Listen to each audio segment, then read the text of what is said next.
दोस्तों, अगर आप इंडिया में रहते हुए भी फॉरेन की किसी ऐसी जगह पर होने का एहसास करना चाहते हैं जहां पर दिन रात सिर्फ मौज मस्ती की जाती हो, तो आप इस वीडियो को एंड तक जरूर देखें, क्योंकि आज मैं आपको इंडिया के सबसे अनोखे स्टेट गोवा के बारे में कुछ बेहद इंटरेस्टिंग फैक्ट्स बताने वाला हूं। दोस्तों, गोवा इंडिया के साउथ ईस्ट में लोकेटेड एक ऐसी जगह है जहां पर जाने के बाद ऐसा एहसास होता है जैसे हम किसी फॉरेन कंट्री में आ गए हों। गोवा पहुंचने पर आपको ऐसा माहौल देखने को मिलेगा जो शायद ही आपको यूरोप की किसी कंट्री में देखने को मिले। गोवा के बारे में ये बात काफी फेमस है कि जो एक बार गोवा जाता है वो बस उसी का होके रह जाता है, और शायद यही वजह है कि हर युवा अपनी जिंदगी में एक बार गोवा जरूर जाना चाहता है। पर शर्त सिर्फ एक ही है कि उसके पास पैसों की कोई कमी नहीं होनी चाहिए। दोस्तों, एरिया के हिसाब से गोवा इंडिया का सबसे छोटा जबकि आबादी के लिहाज से चौथा सबसे छोटा स्टेट है। इसकी कुल आबादी 16 लाख के करीब है। ये एक बहुत ही मॉडर्न और अमीर स्टेट है। इंडिया में पर कैपिटा इनकम के मामले में गोवा फर्स्ट नंबर पर आता है। जी हाँ, गोवा के लोगों की पर कैपिटा इनकम लगभग 4,68,000 रुपए है। यहाँ थोड़ी थोड़ी दूरी पर बाढ़ देखने को मिलते हैं। जी हाँ, इस छोटे से राज्य में 7,000 से ज्यादा बाढ़ मौजूद हैं, जिन्हें सरकार द्वारा लाइसेंस मिला हुआ है। भारत का राज्य होने के बावजूद यहाँ पर पुर्तगीज कल्चर देखने को मिलता है, जिसकी पहली वजह है कि यहाँ पर लगभग 450 सालों तक पुर्तगीज लोगों ने शासन किया। इसके अलावा दूसरी वजह यह है कि गोवा के मूल निवासियों को अपनी विरासत पर गर्व है, और इसी के चलते इन्होंने अपनी पुरानी इमारतें और मूर्तियां बहुत ही अच्छे से संजो के रखी हुई हैं। गोवा उन चुनिंदा जगहों में से एक है जहां सुबह छुट्टी के दिन लोग नाश्ते के रूप में बियर पीना बहुत ही आम बात समझते हैं। दिन में तो यहाँ चहल पहल होती ही है, पर जैसे ही सूरज ढल के रात करता है वैसे ही गोवा पार्टी की धरती में बदल जाता है। गोवा की नाइट लाइफ पूरे भारत में पहले नंबर पर मानी जाती है, और पूरे वर्ल्ड में गोवा की नाइट लाइफ को 5वां नंबर हासिल है, जो यकीनन भारत के लिए बड़े गर्व की बात है। गोवा के कैलेनग्यूड बीच के पास दो बहुत ही फेमस नाइट क्लब्स हैं, जिनमें पहला टाइटोस कैफे तो दूसरा मेसोस कैफे है। दोस्तों, इन जगहों पर गलियों में घूमते हुए सड़क किनारे बने किसी भी रेस्टोरेंट में आप बेहतरीन खाना, म्यूजिक, डांस और फुल मौज मस्ती का मजा उठा सकते हैं। नाइट्स क्लब के अलावा बीचेस पर बनी छोटी छोटी जगह पर पार्टीज का शानदार बंदोबस्त होता है। गोवा में हॉलीडेज के दिनों में नॉर्मल डेज के मुकाबले काफी ज्यादा भीड़ रहती है।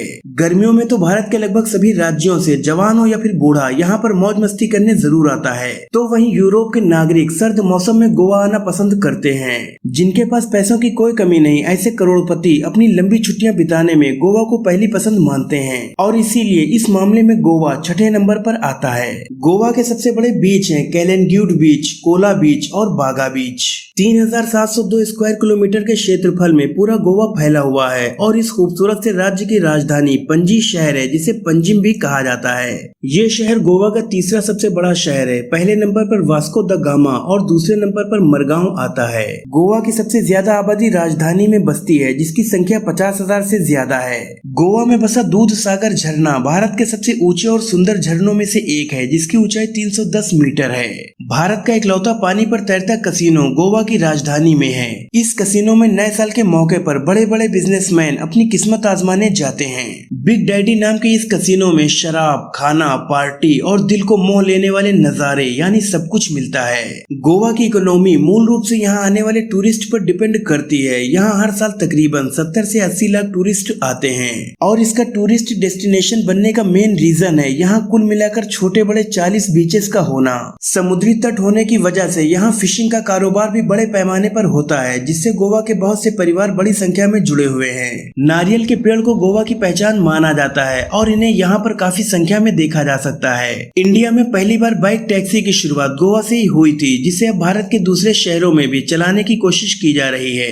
भारत का पहला मेडिकल स्कूल और पहला इंग्लिश मीडियम स्कूल गोवा में ही बनाया गया था। इसके अलावा सबसे पहला प्रिंटिंग प्रेस भी गोवा में ही स्टार्ट किया गया था। गोवा में भारत की सबसे पुरानी लाइब्रेरी भी मौजूद है, जहाँ पर आपको 18वीं सदी की बुक्स भी पढ़ने को मिल जाएंगी। गोवा की ऑफिशियल लैंग्वेज कोंकणी है। इसके अलावा यहाँ आमतौर पर इंग्लिश, हिंदी, पुर्तगाली और मराठी भाषाएं भी बोली जाती हैं। गोवा का नेवल एविएशन म्यूजियम एक तरह का म्यूजियम है, जो एशिया का पहला, और वर्ल्ड में इस तरह के सिर्फ 6 म्यूजियम ही पाए जाते हैं। दोस्तों, अब एक नजर डालते हैं गोवा की हिस्ट्री पर। जब भारत ने 1947 में अंग्रेजों से आजादी हासिल की, तो अपनी आजादी के साथ साथ गोवा की आजादी की भी मांग की, लेकिन पुर्तगालियों ने इसे देने से इनकार कर दिया। जिसके बाद 19 दिसंबर 1961 को इंडियन आर्मी ने ऑपरेशन विजय के साथ गोवा पर हमला किया, जिसमें कामयाबी मिली और गोवा, दमन और दीव को भारत के केंद्र प्रशासित क्षेत्र के रूप में शामिल कर लिया गया। इसके बाद 30 मई 1987 में केंद्र शासित प्रदेश को विभाजित किया गया और गोवा भारत का 25वां राज्य बनाया गया, जबकि दमन और दीव केंद्र शासित प्रदेश ही रहे। दोस्तों, हनीमून, फैमिली ट्रिप या फिर दोस्तों के साथ छुट्टियां बिताने के लिए गोवा को इंडिया का बेस्ट डेस्टिनेशन माना जाता है। आपको ये वीडियो कैसा लगा मुझे कमेंट सेक्शन में जरूर बताएं। अगर वीडियो पसंद आया हो तो इसे लाइक और शेयर करें और ऐसी ही इंटरेस्टिंग वीडियोस देखने के लिए हमारे चैनल को सब्सक्राइब करके बेल आइकन को जरूर प्रेस कर दें। शुक्रिया।